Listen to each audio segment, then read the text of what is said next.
ఈరోజు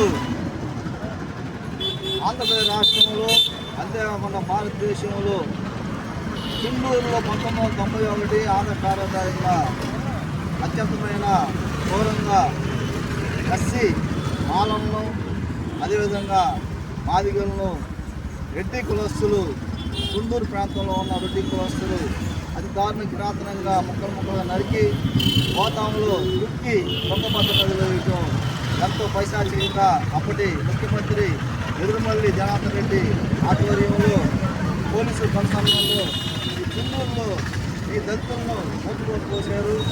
అయితే అప్పటి నుంచి ఇప్పటి వరకు తప్పింది ఎవరైతే వాళ్ళకి హైకోర్టు వాళ్ళని నిర్దోషులుగా విడుదల చేసింది.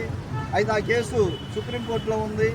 అయితే మేము దళిత సంఘాలను కోరుతుంది ఏంటంటే ఈ దేశంలో ప్రజాస్వామిక రాజ్యాంగబద్ధమైన దేశంలో ఈ భారతదేశంలో పేదవారిని దళితులు చంపుతుంటే న్యాయాలు ఎటువైపు వెళ్తున్నాయో అర్థం కావడం లేదు. రాజ్యాంగాన్ని క్రమంగా అమలు పరచడం లేదు.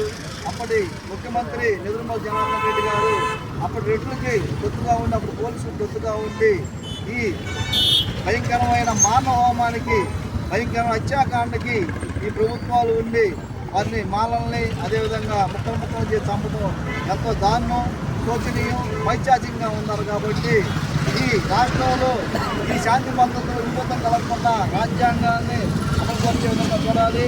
అదేవిధంగా చుండూరులో ఎవరైతే చనిపోయారో ఎవరైతే చంపారో వారందరికీ శిక్షలు పడే విధంగా సుప్రీంకోర్టులో న్యాయవాదులు వారు శిక్ష పడే విధంగా చర్యలు తీసుకోవాలని చెప్పేసి మేము డిమాండ్ చేస్తున్నాం.